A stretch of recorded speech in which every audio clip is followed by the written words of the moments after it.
Hello and welcome. This is Cheryl. Thank you so much for joining me today. In this video, I'm sharing a couple My Life in Pictures die cut cards. This is from the new Rosies Studio Golden Afternoon collection. There's the My Life in Pictures die set, as well as the Cherish This press plate and die set. Now, I'm going to make some cards with this collection, but these would be perfect for mixed media, junk journals, even scrapbook pages. For my first card, I'm going to pair the My Life in Pictures die set with these two dies from the Little Smiles collection. This is another new collection for this month. I'll have a video coming out with it. It's just not quite out yet. I just thought these little figures would be absolutely adorable in the film. And the other thing I think would be really cool in the film, if you have like an Instax camera or something that takes tiny pictures, I think it'd be fun to create a card or, again, mixed media or junk journal with some personalized pictures in there. I think that would be really cool too. Another option would be to use the Tim Holtz dolls, the paper dolls or whatever. Those would be good too. Not quite as personal as, you know, the Instax photos or photos of people that you know, but it would be fun too. So you can have a lot of creativity with that film die set. So for my little guys here, I'm doing a hippo, I'm doing an elephant, as well as a monkey. I'm just putting them all together. I had everything die cut off screen and stored in my craft stacks. I use these all the time for prepping for cards, and it's great to have everything you need all in one spot. These dies are obviously really easy to use, and just like any of the other layered die sets that Spellbinders creates, when you do your die cutting, there's a little impression made on each one of these pieces so you know exactly where the pieces go. If you're ever confused, you can always look at the front of the die set to know where it goes, but it makes it fairly easy and not hard to figure out where everything goes. So I got most of the pieces on the front glued on, and then I'm going to glue on the pieces for the back, which are little cheek pieces as well as the eye. In my moving everything around, I lost one of the backgrounds for the die, which is just kind of a little oval, but because it's on the back of that die cut, you're never going to know if it was the perfect shape or if it was the actual one that you die cut. So I just used a scrap piece of black cardstock to cover that opening for that hole. Then I glued on the little arm and then tucked it aside to dry. And I always use a large acrylic block on top of my die cuts when they're drying. Just keeps everything nice and flat, frees up my hands to work on other things. And I just find it really convenient to have it on hand to speed things up a little bit. So I am putting these pieces on by just putting a little bit of the Barely Art glue. I have it in a fine line bottle, and then placing the piece on top. Some of these pieces are fairly tiny, so you could use a jewel picker to help place it in place or help put it in place.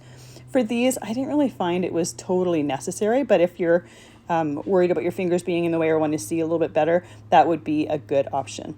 So once I have all of my pieces together, ready to go, I can start figuring out my layout for my card. So because the elephant and the hippo are both gray, I kind of wanted to separate them. Even though they're different shades, I want them a little bit separate. I tucked that over to the side to chill, to dry a little bit more, because that monkey was not totally dried. And I wanted to use the Cherish This press plate and die set to create the sentiment for these cards. I'm just using some Hammermill cardstock. It doesn't need to be anything... It doesn't need to be a specific BetterPress cardstock, because I'm not really going for the impression for this. I really just want the sentiments themselves. So I find Hammermill works quite well. I'm using the black BetterPress ink that comes with it just because I want some black sentiments, but you could easily do this in different colors if you wanted them to coordinate with whatever colors you chose for your animals or whatever colors you chose for your cards. Now, there's two different plates here that I'm using that has two different dies to die cut them out. So I have them on here. I'm going to die cut them. I'm going to position the dies where they're supposed to go and tape them in place before I die cut them. I always like to tape them in place so that when I move things around, I know that it's not going to shift on me. I know that that die is going to say where I want it to go, and I have a little bit more control over where I am cutting it. So I'm going to cut it in my Spellbinders Platinum 6 machine. You can see that my plate is very well used. It's still going strong. It does definitely need a clean, but it still works quite well. So I always rotate my plates. I also will typically choose different areas of the plate to cut on just to make them last a little bit longer. So with my sentiments all ready to go, I'm using the Smile die cut from the My Life in Pictures die set. I thought it would be just cute with these little animals. Now I chose a kind of neutral palette. I have a little bit of a darker blue background. That is some partly cloudy cardstock from Spellbinders. It's one of the older colors. The closest to it in the newer colors would probably be Celestial, so you can easily swap it for that. Now, another option would be to swap it for some more like baby tones or toddler tones or whatnot because of the theme of it. I just wanted to use this cardstock up. I want to use all my old stuff up so that it doesn't go to waste. And I also figured there's a lot of people out there that likely have some of these older colors that would like to use theirs up as well. So I'm using the new 3-in-1 notched corner punch. There are 3 different notches to choose from. I thought it would be just an interesting way to create an interesting corner. And I love the fact that there's 3 different notches to choose from. So you can choose exactly how much of a bite gets taken out of those corners. I have that partly cloudy piece cut to 4 inches by 5¼ inches for my background, and I cut that before I did my notched corner. And then I have some Raven cardstock here that is cut to 4 1/8 by 5 3/8 before I notched that corner out. So I have just a really thin black outline, but it's going to coordinate really well with that film die set, as well as the shadow for the smile die cut. I'm going to use that Fairly Art glue to glue that in place. I don't want to glue all of those little bits in place simply because I want there to be a little area to tuck in my animals so they go a little bit behind the film piece on the bottom. So I was careful when I put that glue there to not put too much because I want to have that leeway. Now when I'm using liquid glue, you still have that wiggle room. So as long as I'm working fairly quickly, I can still do that, and I can also shift my animals over a little bit if I need to, like I just needed to do with that little monkey there. Then I can put on my smile die cut. And then for the Cherish This Sentiments that from the press plate set, I just chose the Together one because I thought the Smile and Together worked well, especially with the little animal die cuts there. Now this also would be absolutely adorable as pieces for a scrapbook page as well. I love those little animals sitting in that film. I think they work really, really well with this. Now, one of the die cuts, one of the little Smiles die cuts, I can't remember if it was the one with the hippo and the elephant or the one with the monkey, has a little star die cut that I used to cut some glitter cardstock from the Gold Treasured Cardstock pack, and it die cuts them in several different colors. So I'm going to use that glue as well as a jewel picker to put those stars in different areas on that background. I chose the glitter cardstock, but you could choose any one of the metallic cardstocks from that Treasured Cardstock pack. It just adds a little bit of sparkle and kind of brightens up that background there. Another way to brighten it up would be to use a lighter blue on that background. Like I said, I just wanted to use up this cardstock, and I thought by adding lighter animals as well as little glitter cardstock, that would do it. So you can add as many or as few of these stars as you want. I typically will start with the larger sizes and then work my way to the smaller ones to fill in different areas. And I'm also careful to not put them in the same spot, so I wouldn't have a bunch of larger stars together or smaller stars together. I'll kind of scatter them around. Some a little bit closer than others, so they're not all evenly spaced. The last step here is I put some glossy accents in the centers of the eyes and the little nostrils. It just gives it a little bit of a shine and just adds a different texture to it. For my second card, I'm using the Feather Dream press plate and die set. This is from the Dina Wakley collection that came out this month, and I absolutely love the mixed media style of this. This is a registration press plate, but I'm not using the registration template. I'm not worried about things being perfectly placed for this. I just wanted to have that script on my background to just give it kind of a mixed media-ish look. I'm using that same partly cloudy cardstock for my background, and I inked that plate with some vintage photo distress ink. The great thing about press plates is you can use them with many different cardstocks as well as many different inks. So you're not tied to only using them with certain cardstocks or certain inks. I'm also going to use the feather press plates from this set. I'm just going to press them onto some Hammermill cardstock with some Versamark ink. Now I'm going to be using some embossing glaze with this. So I did use my embossing powder tool to make sure that the embossing glaze is only going to stick to the Versamarked images. I inked my plates with that Versamark and then ran it through my Platinum 6 machine for that pressure. And it's really hard to see on screen, but I have a nice perfect impression of those feathers there. So I can tuck that to the side. Now I want to do a couple different colors of the embossing glaze. You could use one solid color if you want, but I love this technique with embossing glaze and it gives such an interesting look. So I'm using my fingers with the embossing glaze and starting from the prize ribbon in the center, then I did a little bit of vintage photo, and then I'm finishing off with some lost shadow. So I'm using 3 different colors here, and by putting that embossing glaze on there with my fingers, I can control where I put it, but I also don't get any harsh lines with it. So it's very organic, and it would almost look as if, like if you were inking something, as if you were, say, using a sponge or a brush on top of that plate or area or whatever. So you can see that I get all the different colors, but I don't have any harsh lines from it. When I shake off that excess, I do put it on a scrap piece of paper and pour it right back over the piece again, and just make sure that every area of that Versamark ink is covered. Then I use my embossing tool to melt that powder. And my camera focused on my hands rather than the feather image, but they turned out really, really cool. So you get the shiny raised surface from that embossing, but you get the modeled of the different colors of embossing glaze, and I absolutely love the final result of that, and it's perfect for feathers.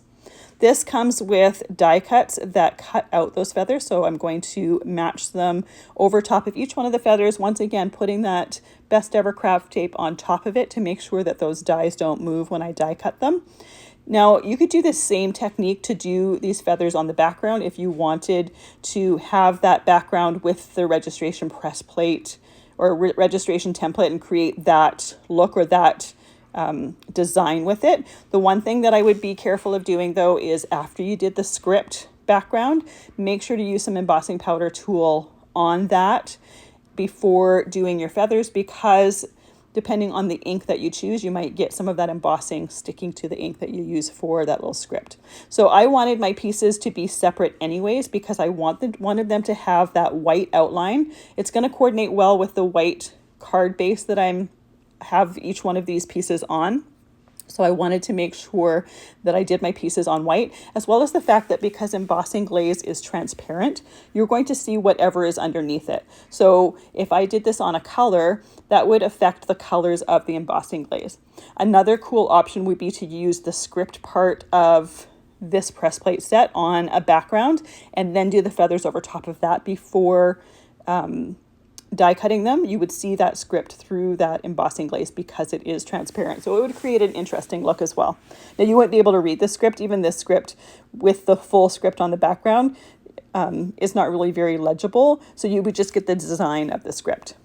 So I took that cloudy sky background with the script on it. I trimmed it down to 4 inches by 5 1/4 inches.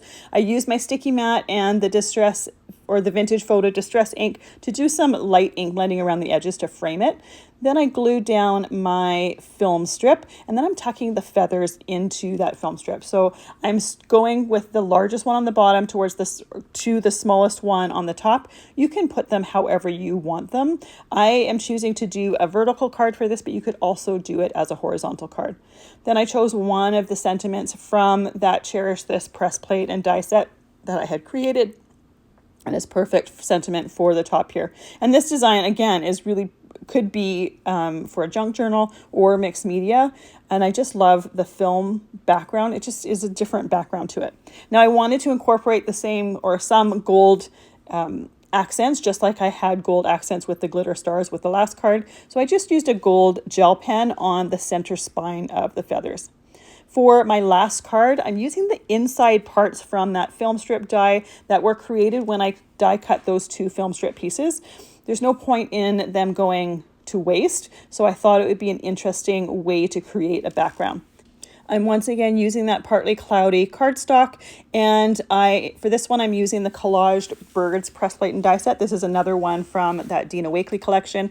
I have a video that I already created with it. I will link it at the end of this video. And I'm going to use the background dies for this, specifically the script or the print background die. And I'm going to put it a few different places on this partly cloudy paper. Now, this is another registration press plate set, so I am not using that registration template. I'm just putting these press plates where I want them to go on my background as if they were stamps and I was stamping a background. Now, just because a set comes with registration templates doesn't mean you have to use them every single time. You can get a little bit creative with them or just use the shapes or just use the print. So I'm using some Chip Sapphire Distressed ink for this particular background. I inked up my whole background and then I just used the corner of that ink pad to just make the ink a little bit thicker in places. I don't necessarily want it to be completely even. I just want to create an interesting background. A lot of this is going to be covered with those little square or rectangle pieces from the inside parts of the My Life in Picture die set. This is just creating a little bit of visual texture here. To make this background a little bit more interesting, I am putting some horizontal, some vertical, and I'm just playing around with the shapes of these pieces here to get a look that I like. You can do it however you want. Like, you can get really creative with them. You can have them totally evenly spaced. You can have them offset like I'm going to end up doing here. It's just fun to get creative. So I started with the middle one, and then I opted to start with the upper and bottom on the right side here. I wanted to try to make sure that those pieces were evenly spaced with the edges of the card. So then, even though I have things offset, it's not completely off balance. Once I have the main pieces in place, I can glue on the other pieces. And you can see how we get a little bit of that script from that press plate on that background, but a lot of it is covered with these squares. So it just adds some visual texture to this. So with all of these glued down, I can let that glue set for just a couple seconds. And then I'm going to take the gold from the watercolor mixing set, and I'm just going to add some gold splatters. And this is one of the ways that I'm going to add gold to this particular one. I thought it was a pretty nice combination with the black and the blue with that gold on there for that first card. So I just wanted to continue that theme throughout this.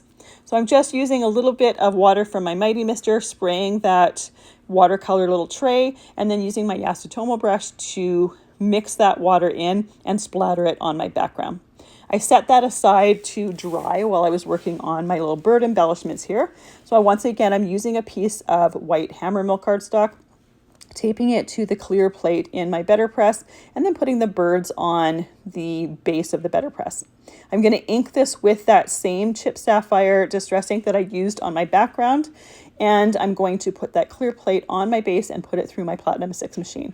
Now, I also wanted to add a little bit of gold to these birds, so I'm not going to move those birds on that BetterPress background there, or base plate there. I am taking a ink blending brush and I'm just lightly dabbing or tapping that ink onto the birds, and I'm just putting them in the area of the belly of the birds or the body of the birds. I want to have a combination of that blue as well as that gold. These are fairly small press plates, so if I was too aggressive with that brush, it would be too easy to move that plate around and get it where it's not supposed to be and not get a clear impression in the same spot as the last one. So I am very careful to only tap up and down and do it fairly lightly so that I don't move those plates. Once I'm done with that and satisfied with that, and I only ended up having to do that one time. If you don't like how much gold was on there, you can always do that a second time. But once again, make sure that you are very gentle with it and you don't move those plates around. If you move them around, it's impossible to get them pressed or placed exactly where they're supposed to be at another time. So once they're done, I taped the coordinating dies to those images and then die cut them with my die cutting machine. Now my splatters still aren't totally dry, but I figured rather than wait for them to totally dry, I could easily create my pattern or my design for my card. So I put everything where I wanted it to go and then let everything completely dry before gluing it onto that background there. Now, rather than gluing that background onto the card base, I figured I might as well glue everything in place. So it's kind of opposite to the way I normally do it, but there's no right or wrong or no set way that you need to do this.